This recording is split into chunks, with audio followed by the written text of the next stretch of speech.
I've been in the game for over 3 years now, and I'm pretty sure that means I've turned pro and that there's nothing left for me to learn.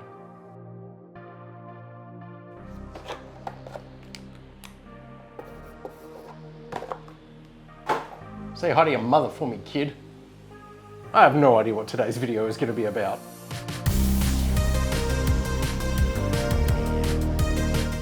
Alright, so by the time this video comes out, I'll already be on an amazing holiday with my family. Must be nice! But I'm doing my absolute best with time management to try and keep you entertained during my absence. So today we are going to do some painting, of course, and we're also going to explore an awesome strategy to practice our techniques. And along the way, I'm going to introduce you to some friends that I met over the last year. Now for the first chapter, that's right, this week I'm trying out chapters. What of it? Sorry. For the first chapter, I'm going to need a quick wardrobe change. Earlier this year, Gordon Dingles and I managed to travel across the pond to New Zealand to visit the Games Fair Expo. Now whilst we were there, obviously we managed to squeeze in plenty of rounds of mini golf, all of which I won. But that's not the point. There we met the amazing team at Track and Wield. They specialise in making these awesome MDF tracking displays for RPGs like Dungeons and Dragons and miniature games like Gaslands. We now play plenty of RPGs on our podcast, so I was hooked on the idea of having an interactive fidget spinner style tracker like this, and Gaslands is a game that I've always wanted to play because it's basically Mad Max meets Carmageddon meets a Top Gear challenge.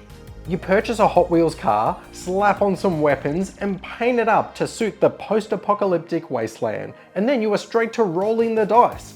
We played a game with the team, and I figured that if I took a cautious approach to racing, that my competitors would take one another out.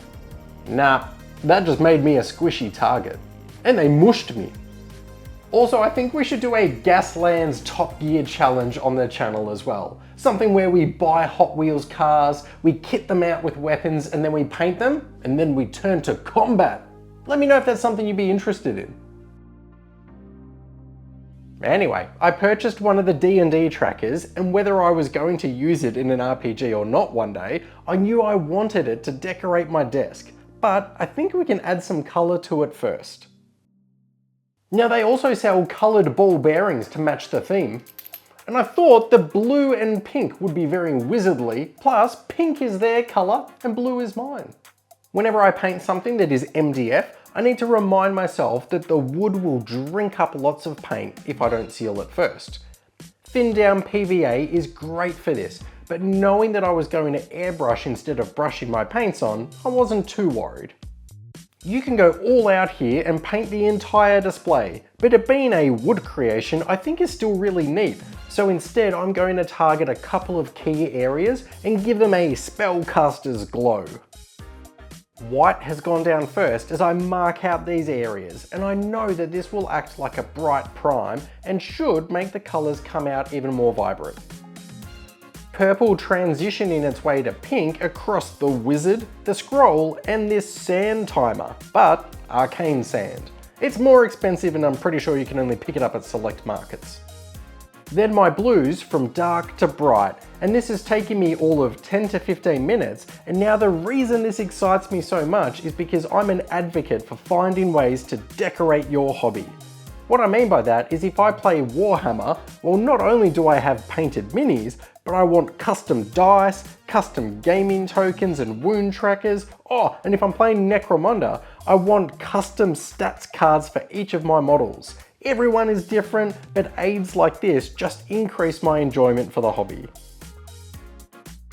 Oh, if you had a barbarian, you could do like blood splatter effects across it with a red resin or something similar. Or if you had a necromancer, you could make it really dark, but then these glowing green OSL sections. Oh, I like that. Here's how it turned out, and if you'd like to get your hands on your own, head across to Track and Wield's website. Now we leave the beautiful land of New Zealand and return for an expo much closer to home. Arc 40k is a competitive Warhammer event, and whilst I don't have the luxury for 2 full days worth of gaming, I did have an opportunity to hang out and catch up with a bunch of you peeps from the Discord. Coffee in hand, and we are able to check out the amazingly painted armies. And also I went stall to stall. It's here that I discovered the mighty slime cube. Oh my, tell me more, gelatinous cube. Tell me more. Pluto Minis are a local company that have caught my eye several times now, and each time I attend an expo, I see their models, and I also see them supporting local talent and communities. Often they will wrangle together some professional painters and host painting streams and painting classes for those attending the expo. Printed in high quality eco-friendly resin and packaged with recyclable materials has lovely benefits for the earth, but also means that the models are nice and affordable. So the boys were allowed to pick out one each, and yes, I'll be taking home the slime cube. Okay, great, thanks.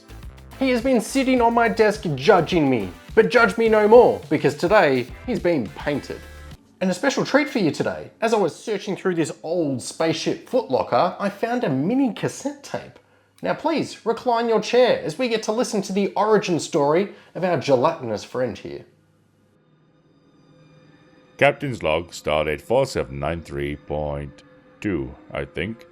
We have encountered a most curious life form. A creature of impossible geometry, measuring 1 meter by 1 meter by 1 meter, perfectly cuboid in shape. The creature is bright green in color, with a texture I can only describe as suspiciously wobbly. Science Officer Jenkins has informed me that the creature poses no threat. However, that is also what Science Officer Jenkins said about the space raccoon that now lives within our warp core. Jenkins, please, for the love of Starfleet, Jenkins, do not poke the creature with your tricorder. Brilliant. Science Officer Jenkins is now being absorbed by the cube. Science Officer Jenkins is now fully suspended inside the gelatinous creature, giving me a rather unhelpful thumbs up. Thank you, Jenkins, useful as always.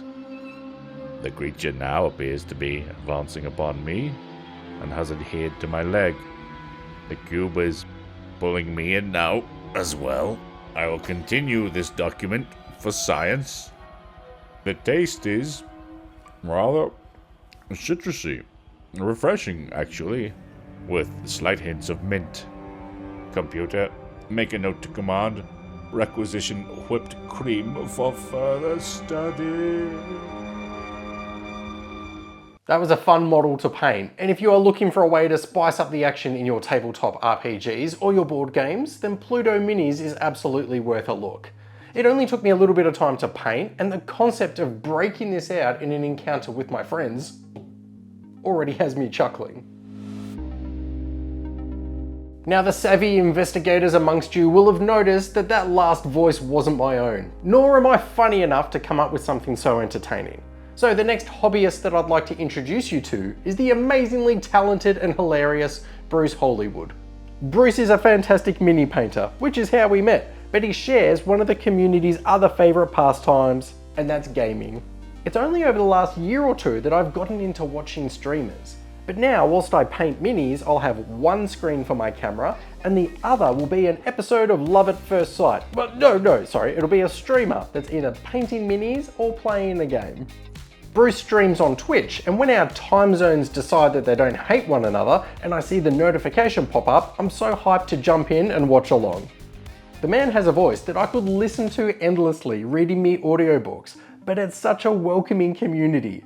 Add on top of that, the fact that Bruce is hilarious and he plays a variety of games that are in my wheelhouse, and he injects some unique flair to a session, such as when he was traversing the universe as a galaxy trucker or an archaeologist in No Man's Sky, which, if I remember correctly, was even a Macho Man Randy Savage character at one point. Details for Bruce's Twitch streaming can be found in the video description below, and when you do have an opportunity to jump in with he and his community, you will absolutely love it. Now back to the painting. Recently, Woolvencraft and I have been working together on a video. Collaborating on an awesome sci-fi dystopian diorama. And whilst I was putting together that video, I was looking for thematic and immersive terrain, and I discovered Saucermen Studios. Yeah, I get it, you may have already known about them, but I didn't, so this was exciting. When I was trawling through their sets, I also noticed that they had put together other kinds of files purely to help out in the hobby, like these. These are practicing painting pallets.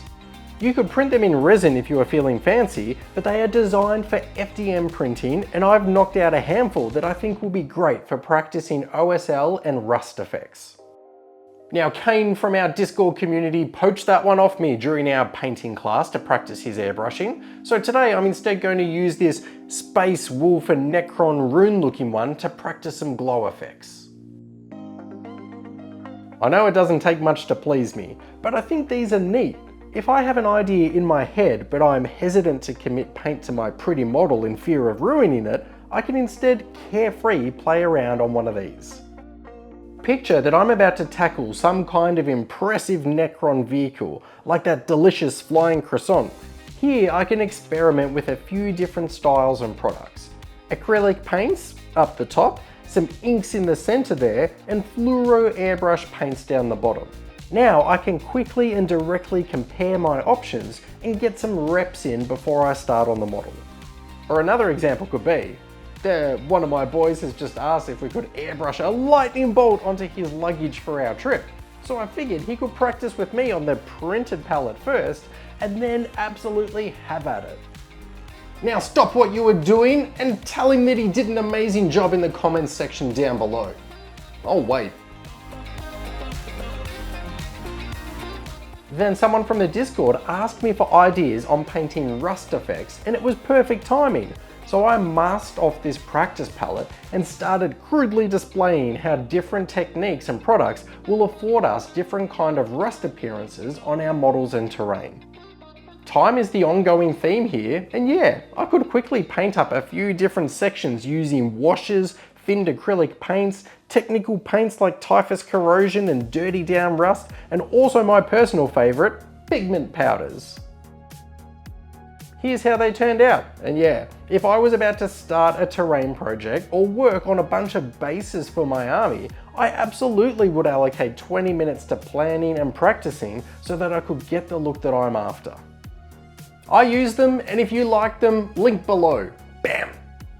I keep mentioning the channel Discord because yeah, it's awesome. There's now over 400 active hobbyists in there who are sharing their tips and tricks, and most importantly, they're supporting one another with their projects that are underway. Free to join, and there will be an invite for you in the video description. Come say hi. Every video is another opportunity to shout out these amazing Patreon members who continue to support me and show me love even when I selfishly take my family on a holiday. Oh snap, that just reminded me. You guys and girls have been asking me to put together something narrative related for my Blood Angels. Well, what if I were to tell you that I've already wrapped up a whole bunch of them and forward deployed them overseas, and I'll be joining them on the other end for something pretty special. Let that be a sufficient teaser for now, but if you want to know more, I'll add updates on both Patreon and in the Discord. Today was all about putting a spotlight on some of the amazing people in the hobby that I was lucky enough to meet this year. Each of them have a genuine love for this hobby of ours, and it's small independents like this that really need our support. And again, none of this was sponsored, so I hope that I've made their day with these surprise shoutouts. Your job for today is to nominate an amazing independent business or hobbyist and put their details in the comments section below. Are they a commissioned painter, a model designer, a streamer, something different? Tell us a little bit about them so that myself and the others can jump across and check them out. I have a couple of videos that are in the works that will now be on hold whilst I'm away, but I've put in some serious overtime over the last couple of months to put together a bunch of videos and content which should be able to entertain you during my break. And while I'm gone, come and check out our hilarious role-playing podcast over on Spotify. It is the Flashing Badger podcast, and it's finally gaining traction and it's taking off, which it deserves to. There we play a whole bunch of different game systems, including sci-fi like Warhammer 40k Only War and Mothership, plus cosmic horrors like Delta Green or Call of Cthulhu. Then there's a whole bunch of hilarious single shots as well. There's now over 30 episodes in there, so there's a very entertaining backlog ready for you. Now get out of here, because I need to start packing. Packing luggage that's decorated with a lightning bolt. Lightning bolt! Legend speaks of our man who saved the world with just a stroke of a brush.